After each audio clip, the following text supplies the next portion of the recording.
All right, number 1. We're in quadrant number 2. So we're off this way somewhere. The tangent, the opposite is -2. The adjacent is 5. Okay? So what's the sine, cosine, cosecant, secant, cotangent? What's the easiest one to find on that list? Cotangent is -5/2. So you know that tangent squared of x plus 1 equals secant squared of x, right? So -2/5 squared plus 1 equals secant squared. So 4/25 plus 1 is 25/25 equals secant squared of x. 4 plus 25 is? So 29/25 equals secant squared of x. So take the square root of both sides. Secant of x equals square root of 29/5. Now, secant in quadrant 2 is negative. So secant is negative square root of 29/5. The cosine is a reciprocal of that, correct? So the cosine would be -5 over the square root of 29. Can't leave square root on the bottom, so multiply top and bottom by square root of 29. So the cosine is -5 square root of 29/29.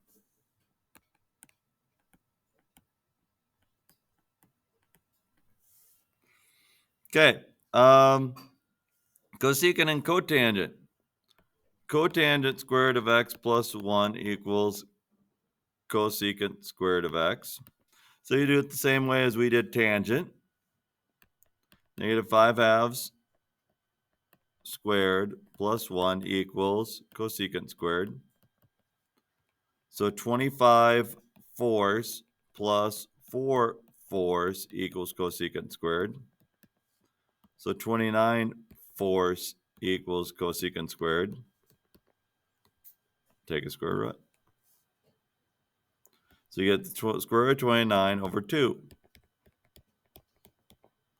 Now, cosecant and sine in that quadrant are both positive. So cosecant is the square root of 29. Come on. The square root of 29/2. And to find sine, you flip it over. Can't leave square root of 29 on the bottom. So sine is 2 square root of 29/29.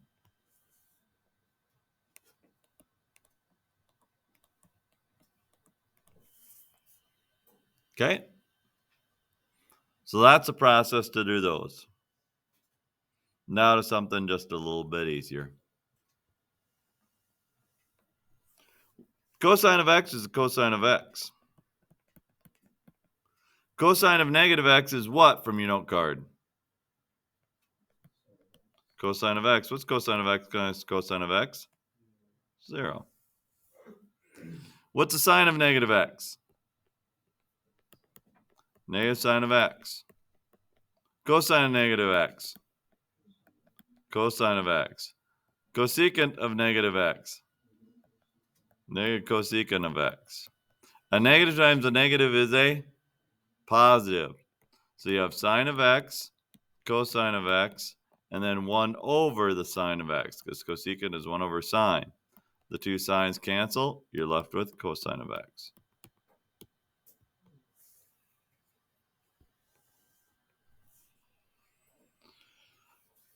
Find the product of the binomials. We do what process? FOIL. 6 sine squared of x. Outers is -15 sine of x. Inners is +2 sine of x. Last times last is -5. So it's 6 sine squared of x minus 13 sine of x minus 5. This one, write twice and then FOIL.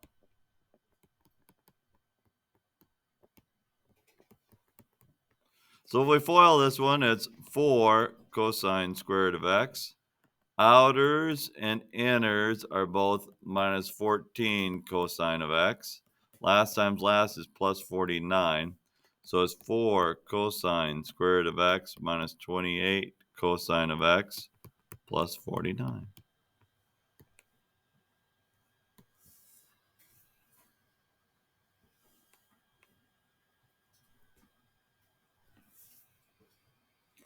Factor.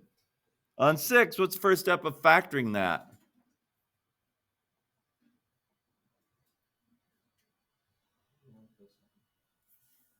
We're not going to take out a cosine. AC method, take 2 times -3, we get -6. Factors of -6 are 1 and 6, 2 and 3. The sign of the bigger one's negative because they have to add up to -5. Which one works? 1 and -6. So you write 2 cosine of x plus 1 and 2 cosine of x minus 6. The greatest common factor of this is 1. The greatest common factor of this is 2. So it's 2 cosine of x plus 1 and cosine of x minus 3.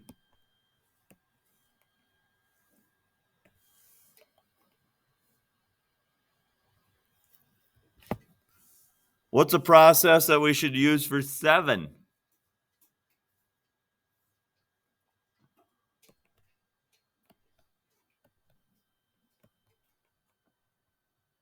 When there's 2 terms and they both have square roots, it's called difference of squares. 2 sine of x, 2 sine of x. Signs are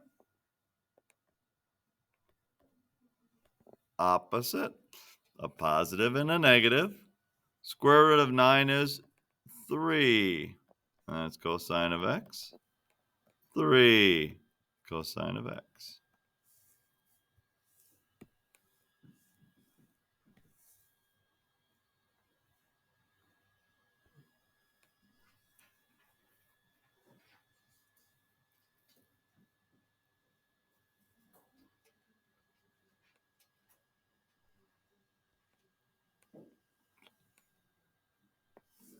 Looks like more factoring. When there's not a first term coefficient and the last term isn't a perfect square, it's just normal factoring. Cosine of x, cosine of x. Split up the first term evenly. Signs are the same if this is positive, and they are both this sign, so they're both negative. Factors of a positive 8 that add up to -6. The factors of positive 8 are 1 and 8 and 2 and 4. Which of these adds up to -6? Well, a -2 and a -4 adds up to a -6.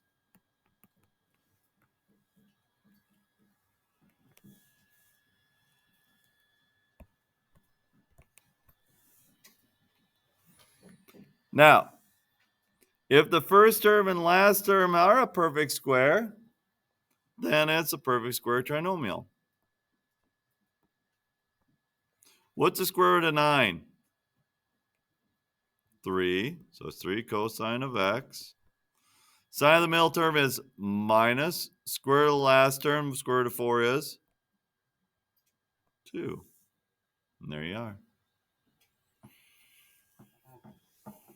Okay, so that was the basics that I wanted you to know out of the first couple sections until we got to the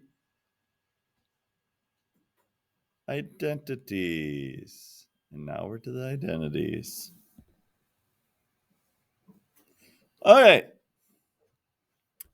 Do not change the right side of the equation. Leave the right side of the equation alone. So what should we do on the left side of the equation for number 10? Change tangent to sine of x over cosine of x. Cosine of x is cosine of x. Cosecant of x is 1 over sine of x. Sine of x, sine squared of x is sine squared of x. What happens with my cosines here? Cancel. What happens with a sine here? 1 cancels with 1. So it's sine of x plus sine of x equals 2 sine of x. So 2 sine of x equals 2 sine of x.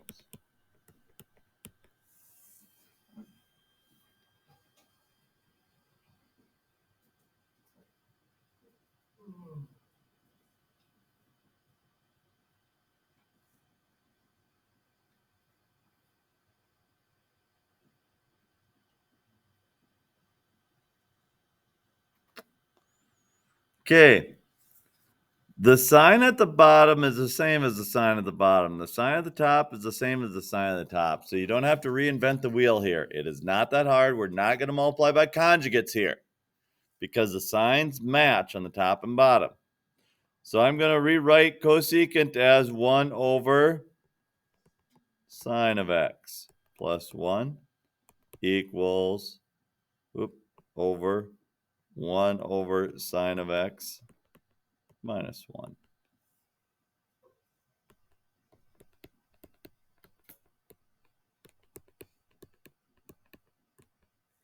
Now, when you have a complex fraction, you multiply by what? The denominator. So you multiply the whole top by sine of x and the whole bottom by sine of x. So you get sine of x over sine of x plus the sine of x over sine of x over sine of x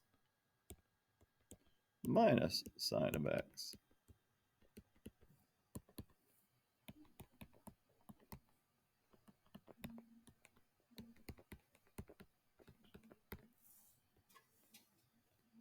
What's sine of x over sine of x?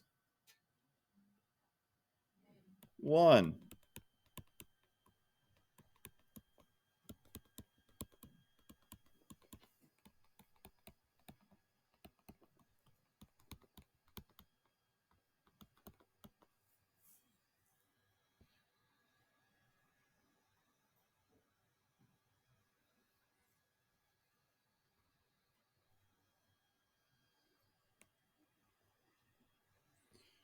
Okay, this one.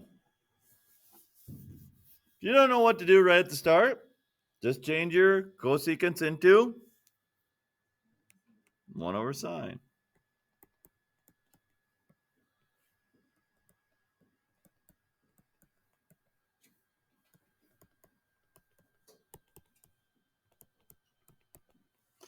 All right.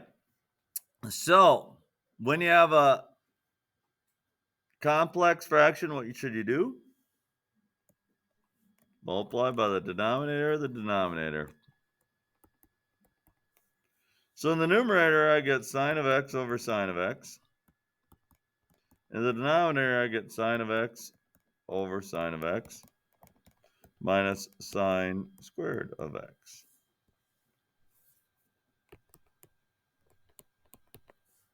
What's sine of x over sine of x? 1. So I get 1 over 1 minus sine squared of x. What's 1 minus sine squared? Cosine squared of x. And what's 1 over cosine squared equal to? Secant squared.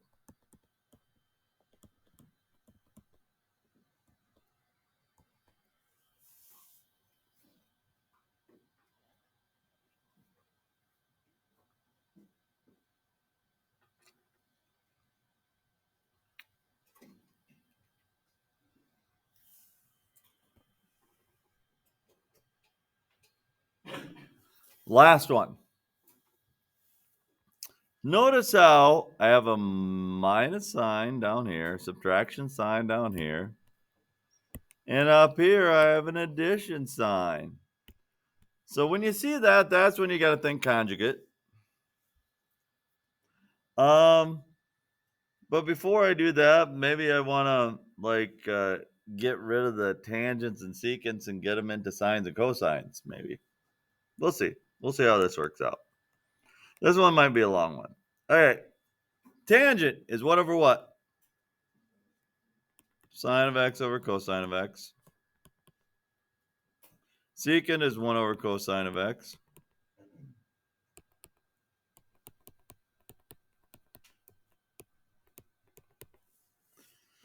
So, looks like we got some sort of complex fraction going on here. Okay? So, if I multiply by the denominator of the denominators, I get negative cosine of x over, if I multiply through by both of them, cosine, sine over cosine is just sine of x. Cosine times 1 is cosine, divided by cosine is minus 1.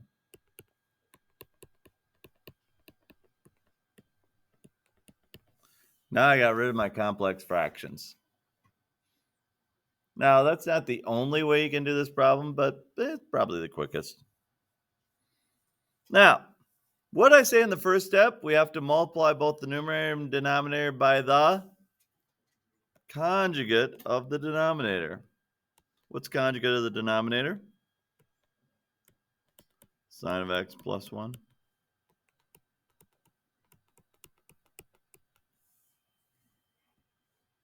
So you get, I'm going to leave this like that for right now. I'm going to go negative cosine of x times sine of x plus 1. The reason why I didn't distribute, I already see, 1 plus sine of x is the same as sine of x plus 1, so I bet this is going to cancel out somewhere. So that's why I just left it without distributing it. But on the bottom, I want to multiply it through. Sine times sine is sine squared. Outers and inners are going to cancel, minus 1. Well, what's sine squared of x minus 1 equal to? Cosine squared of x? Not quite. Negative cosine squared of x.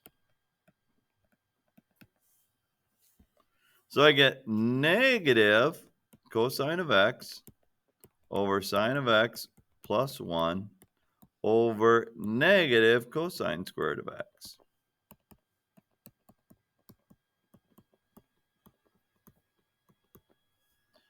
Negative over negative is a positive cosine, and one of these cosines cancel. So it's sine of x plus 1, or 1 plus sine of x over cosine of x equals 1 plus sine of x over cosine of x.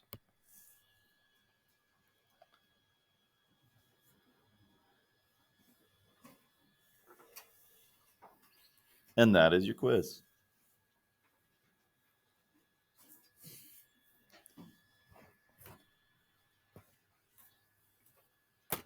Now, we're not just going to waste away a half-hour class here. Oh, the moans and groans.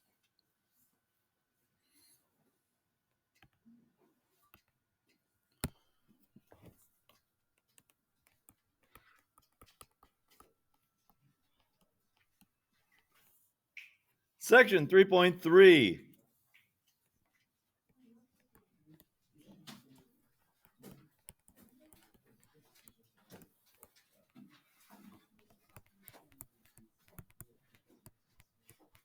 The sum and difference of cosine formula. Okay, this goes on your note card. Note card, make sure you have out your note card. Cosine of A plus B equals the cosine of A times the cosine of B minus the sine of A sine of B. The other sum and difference of cosine is the difference one. the cosine of A minus B is the cosine of A, cosine of B, plus the sine of A, sine of B.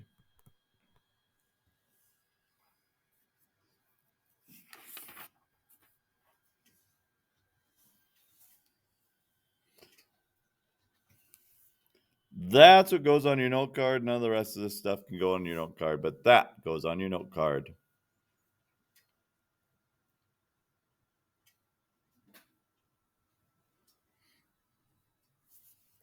Now, what we're going to do today is find the cosine of like 5 pi over 12.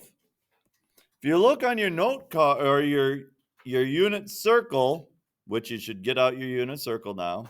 If you look on your unit circle, is 5 pi over 12 on your unit circle? No, it's not on your unit circle. So we have to find two numbers that add up to be 5 pi over 12. Okay? Well, I don't know just off the top of my head what's going to add up to be 5 pi over 12. Okay? I know that 1 pi over 12 plus 4 pi over 12 add up to be 5 pi over 12. But is pi over 12 on your unit circle? No. Is 4 pi over 12 on your unit circle? And the answer is yes, because 4 pi over 12 is pi over 3. Okay? So we'll be looking at things in different formats. So that doesn't work. So what besides 1 and 4 adds up to 5? 2 and 3. So I'll try 2 pi over 12 plus 3 pi over 12.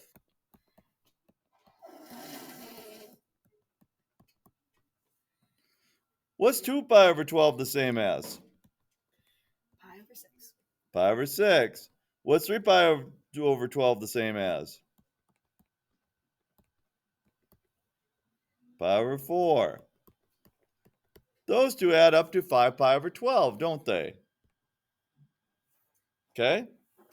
So, really the cosine of 5 pi over 12 is the same as saying the cosine of pi over 6 plus pi over 4. And now we use this formula right there to figure out what that is. And we'll get numbers off our unit circle. So I'm going to say this is A and this is B. So it's a cosine of pi over 6, cosine of pi over 4, minus sine of pi over 6, sine of pi over 4.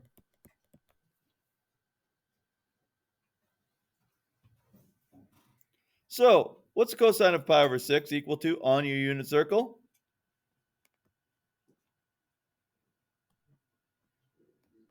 Square root of 3 over 2. Cosine of pi over 4? Square root of 2 over 2. Sine of pi over 6? 1/2. Sine of pi over 4? Square root of 2 over 2. So we get the square root of 6 over 4 minus the square root of 2 over 4, which is the square root of 6 minus the square root of 2 all over 4.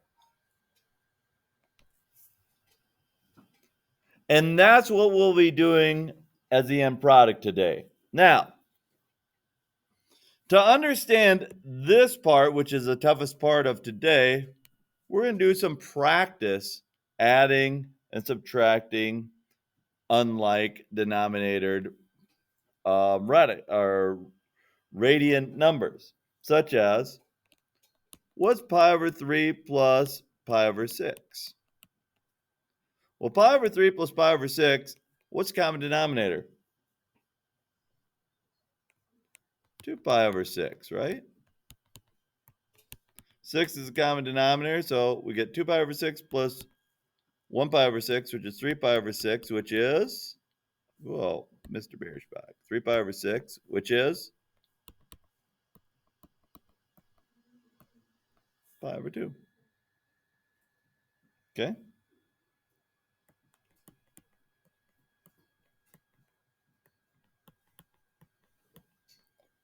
Let's take pi over 2 minus pi over 6. What's the common denominator?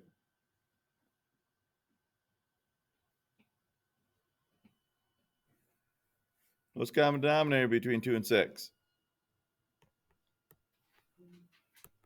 6. So I get 3 pi over 6 minus 1 pi over 6 is 2 pi over 6, which is pi over 3.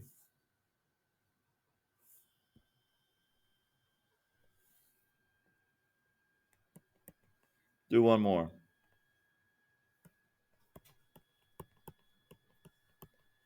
What's pi over 3 minus pi over 4? What's the common denominator there? 12. So it's 4 pi over 12 minus 3 pi over 12, which is 1 pi over 12. Okay, so we can add and subtract, right? So if we were told to find what two numbers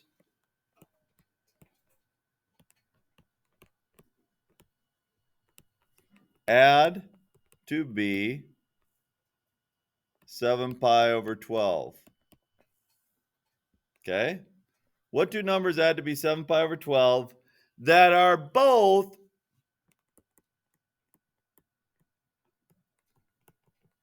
on the unit circle?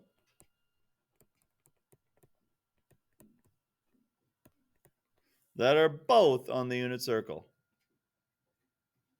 Well, is 1 pi over 12 on the unit circle? No. So we tried 2 pi over 12. Well, 2 pi over 12 plus 5 pi over 12 adds up to 7 pi over 12. But is 5 pi over 12 on the unit circle? No. So then we try 3 pi over 12 and 4 pi over 12. Okay? What's 3 pi over 12 the same as? Pi over 4. What's 4 pi over 12 as? Pi over 3. And those two add up to be 7 pi over 12. Okay? So that's two numbers on the unit circle that add up to be. Now, you'll have numbers like 195 degrees. What two numbers add up to be 195 degrees? When you're not in radians, it's super simple. Find two numbers on your unit circle that add up to be 195 degrees.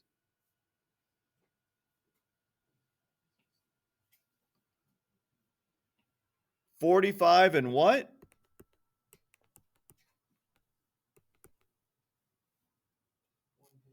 $150. There you go. Okay.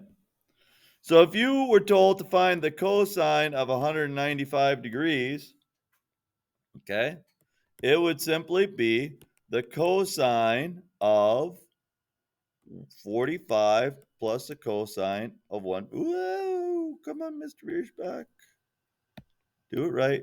Plus 150, which, using your formula from your note card, if you have two numbers inside your parentheses, it's a this is A, this is B.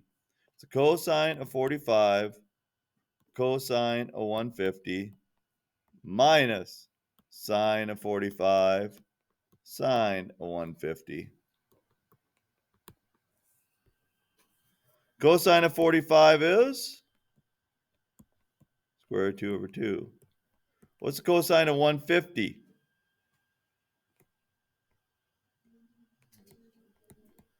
Negative square root of 3 over 2. What's the cosine of 45?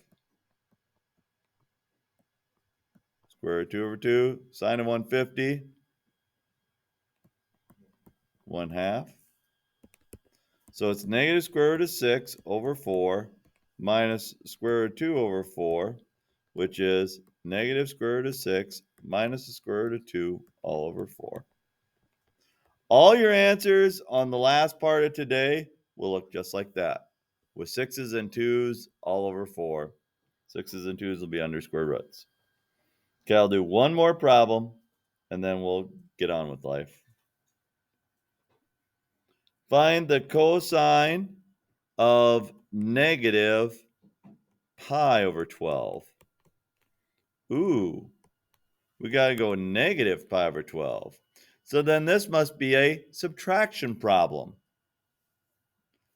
So 0 minus 1 over 12 equals negative 1 over 12, but that won't work.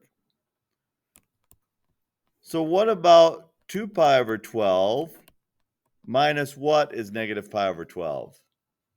2 minus what is negative 1? 3. So it's the cosine of pi over 6 minus pi over 4. So using our formula, you go cosine of A, cosine of B, plus, because if there's a minus sign in front, there's a plus sign in between, sine of A, sine of B.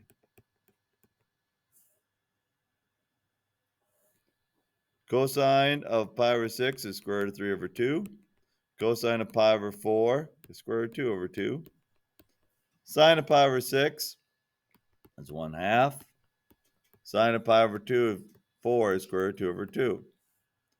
So it's the square root of 6 over 4 plus the square root of 2 over 4, which is square root of 6 plus square root of 2 all over 4. So for Friday, see how it doesn't say for Wednesday? For Friday, on page 179, you're going to do 3 through 25, the odds. For Friday. What's Wednesday? The quiz.